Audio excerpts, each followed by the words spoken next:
have never met a true Christ follower who did not want to be a life changer. Oh, I've met lots of people who were not followers of Jesus, people who virtually had no or very little desire to sacrifice, to bless people outside of their immediate family. But true Christ followers are different. True Christ followers are filled with the Spirit of Jesus, and they're born again. And part of that rebirth means that they want to be a life changer. They want to be part of bringing people who are far from God closer to God. They want to be part of helping people grow in Christ. They want, no matter where people are, close or far from God, they want to be part of bringing God's love and healing and joy to other people. I don't know any true Christ followers who don't want to be a life changer. But I know many people who follow Jesus who are frustrated, who are disappointed because they see little or no evidence that they themselves are life changers. They look in their lives and they see no evidence that they've ever really led anyone to Christ. They don't see any evidence that they've helped other people grow closer to God. They don't see any evidence in their lives that they've actually been used by God to bring healing and love and joy into their lives.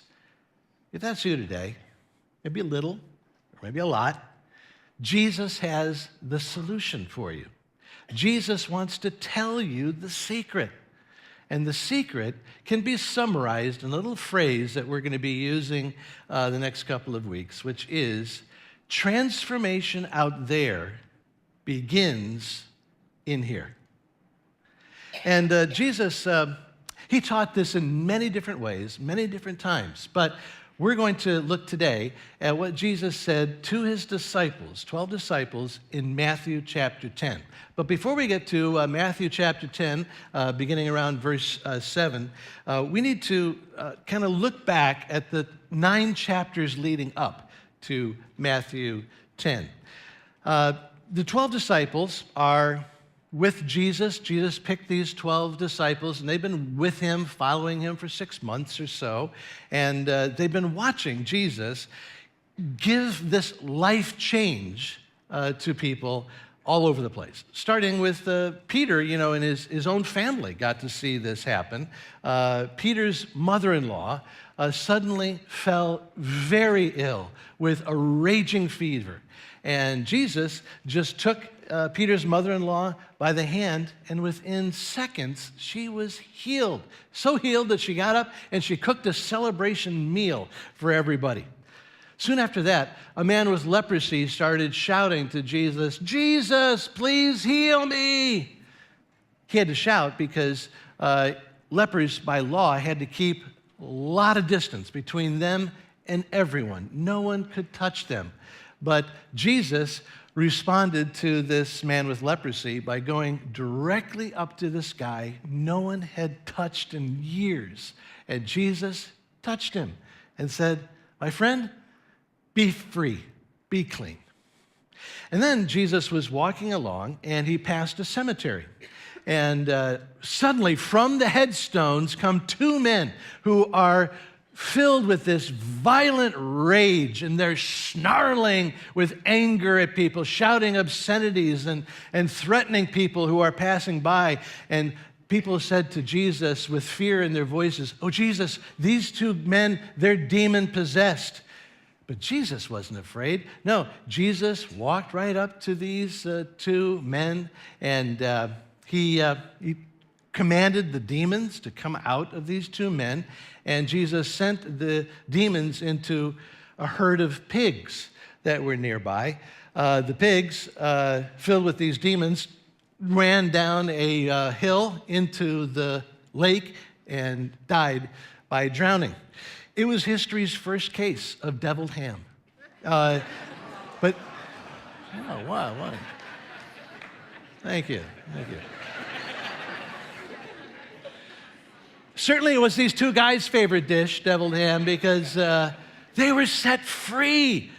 Then Jesus meets a guy who is completely paralyzed. He's lowered before Jesus, and Jesus says something very interesting to this man who's paralyzed. Jesus says, I heal your body with my power to heal every wound, and I heal your soul at the same time with my power to forgive every sin. And with this dual restoration of body and soul, this man leaps up from his bed and jumps for joy. Then all the disciples have this culminating experience of watching Jesus, and this happens in Matthew chapter 9, right before the verses we're going to read. A synagogue leader comes to Jesus and says, Jesus, my daughter has just died. And so Jesus goes to the synagogue leader's house. He kneels at the bedside of this little girl, and he whispers in her ear, wake up, little one.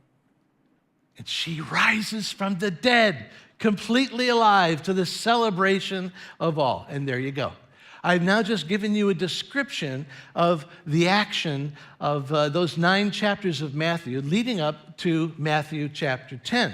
And in Matthew chapter 10, Jesus sits down with these 12 disciples who have seen all this life change flowing out of Jesus. And then Jesus looks each one of his disciples in the eye and says, now it's your turn. Now it's your turn to go and bring the same kind of life change that you've seen in me. It's your turn to be a life changer. Listen to Jesus' exact words to his 12 disciples. As you go, proclaim this message. The kingdom of heaven has come near. Heal the sick, raise the dead, cleanse those who have leprosy, drive out demons. Freely you have received, now freely give. Are you frustrated by your lack of life-changing fruit in your life?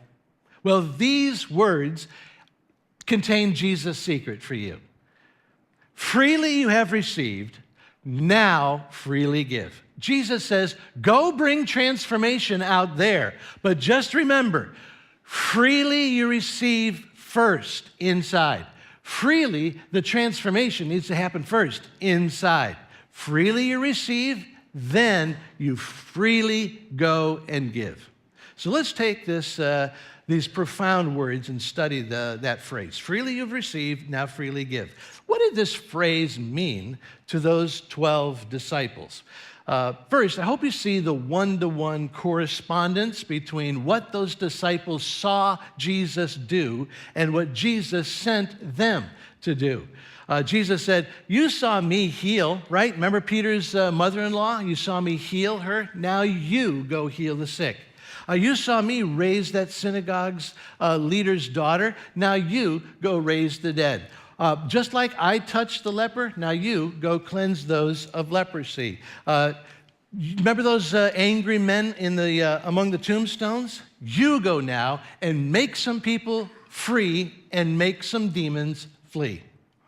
So first, there's this one-to-one correspondence between what the disciples saw and what Jesus sent them to do as life changers. Then Jesus says, freely you have received, now freely give. That's a curious phrase, isn't it? Because the 12 disciples did not receive the benefit of those miracles, right? The paralyzed man received the benefit. The dead girl received the benefit. The disciples didn't receive the miracle themselves, did they? Well, Jesus says this because he thinks they did receive something.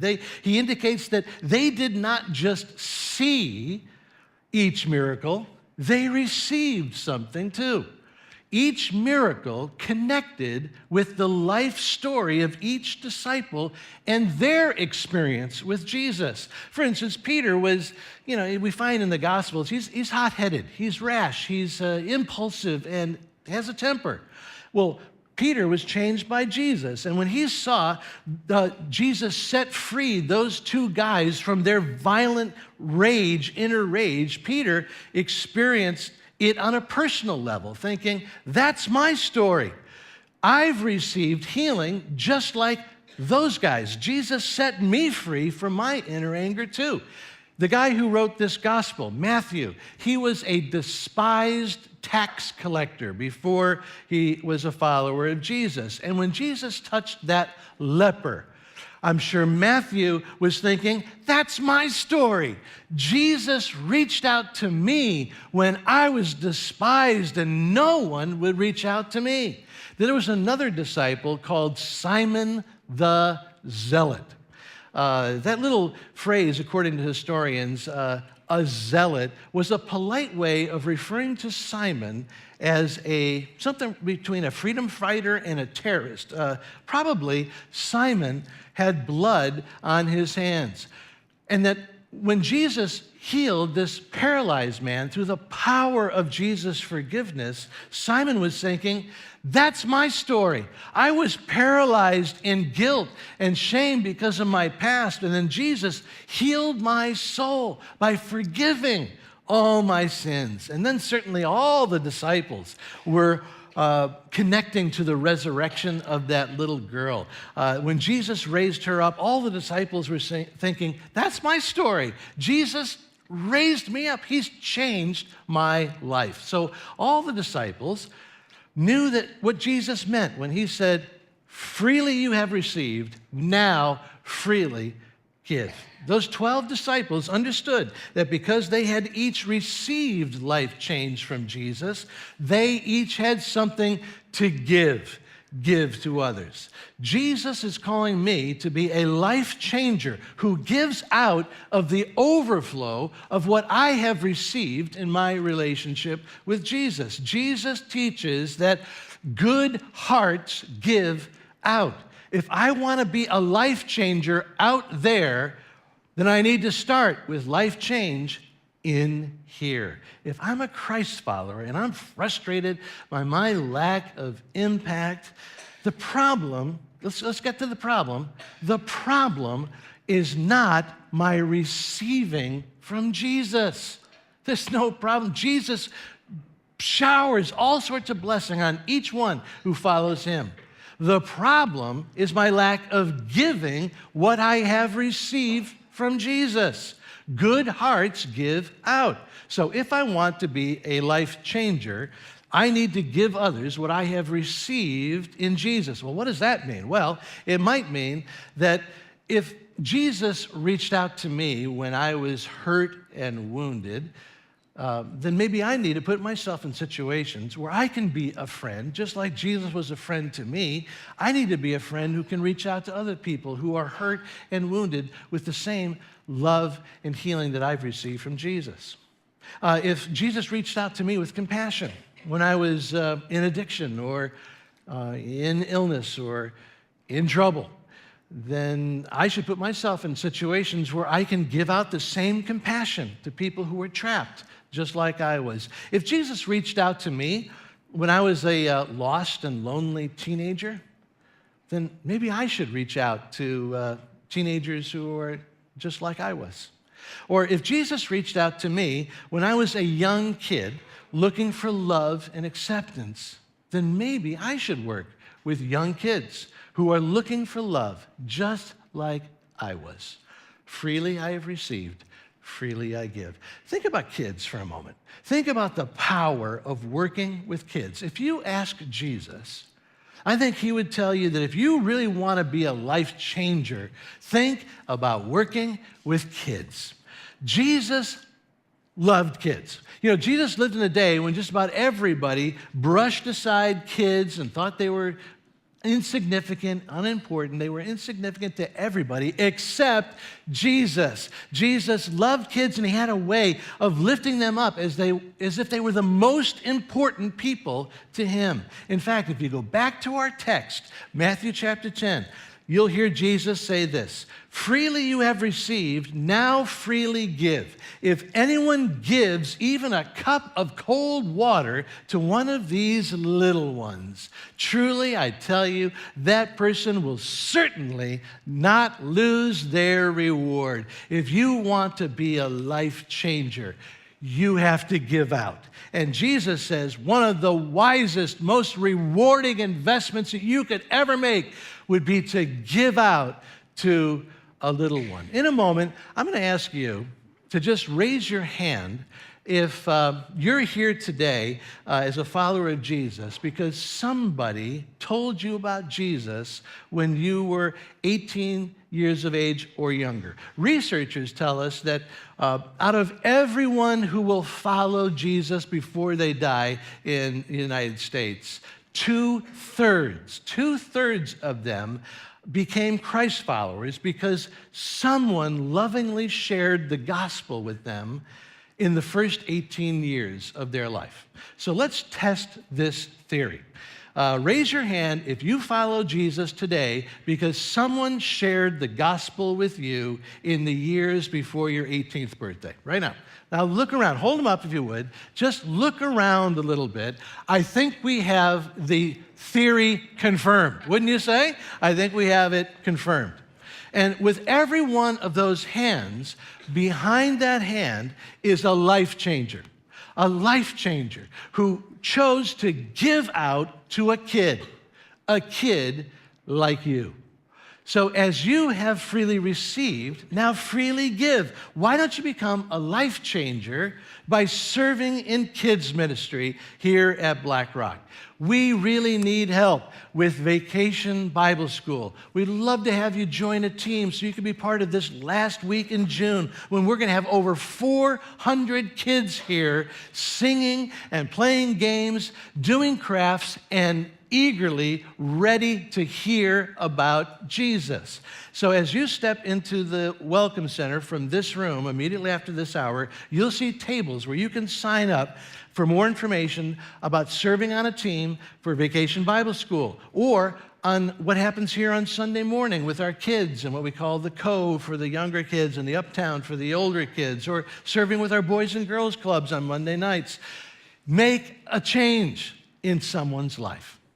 I don't know if you noticed, but I was one of those who raised my hands.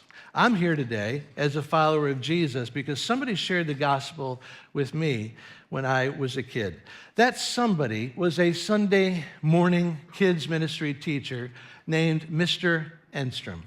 And I have a vivid memory of a day when I was 11 years old. Let's be honest, when you're a middle schooler, life is tough. Life is tough because kids can be brutal with each other, right? And also in middle school, it's tough because, you can feel the full force of rejection, but you really don't have all the emotional tools to be able to deal with that rejection. Anyway, in middle school, 11 years old, I attracted some persecution because of my last name. Instead of calling me Tresh, they would call me Trash. And some of you would never make that connection. You would never think of a trash thing. But if you were all middle schoolers, you would all have made that connection. And you would have all thought it was hilarious. And you would have all be convinced that you were the first one to make that hilarious connection between Tresh and Trash. So when kids would call me Trash, I would say things like, at your disposal, and, right? But it would still hurt. And I'll tell you something that would hurt even more. I had two friends named Dave and Tim, and they meant the most to me, but I did not mean the most to them. Some days they were my friends. Some days they made it very clear that I was not wanted and that I was a nobody and that they were not interested in spending time with me and I was left out. And now I want to share with you a vivid memory I had of one day when I was 11 years old. I was in art class. And this is one of those days when Dave and Tim made it clear that I was not wanted, that I was out, that I was nobody. And I felt like I didn't have a friend in the world. But I remember being all by myself, all alone, friendless in this art class. and yet smiling to myself. Smiling and saying to myself, Jesus, I'm so glad that you're a friend that will never leave me and never ditch me. And I knew, I had it in my thought, I had this vivid memory in my mind that at that moment I said, God, as long as you love me, I know everything is going to be okay. And don't be impressed with that mature thought from an 11-year-old, because I was just an ordinary 11-year-old kid who had extraordinary adults in my life who taught me how to build my self-image around the eternal love of God in Jesus instead of building my self-image on the not-so-dependable love of my friends. Because Mr. Enstrom taught me in class on Sunday mornings about God's love, on Tuesdays in art class, I had a chance to build my self-worth not on what names people were calling me or what my friends did or didn't do. And I still get choked up when I think about Sunday mornings and Mr. Enstrom, who was a busy man but chose to be a life changer. I still get choked up about how his good heart gave out to me. And I also get choked up when I think about kids who face that kind of rejection today, but don't have someone telling them about God's love for them and that he's a friend who will never ditch them. Maybe you can be that person who will be the life changer in the life of one of those kids. Jesus tells you where to start if you want to be a life changer. Jesus says transformation out there begins in here. You start with what you've received from Jesus in here. So in a moment, we're going to have communion together. Those of us who are followers of Jesus. You will receive the bread. You will receive the cup. And as you receive the bread and cup, reflect on what you have received in your personal story with Jesus. And then, as you reflect on what you've received in Jesus, next, listen to the whisper of Jesus in your ear as he smiles with excitement and says, freely you have received, now freely give. Let's pray. We want to thank you for watching and listening to our sermons online, and we hope that you will be inspired to live more like Jesus through these. Please check out blackrock.org for more information about our church.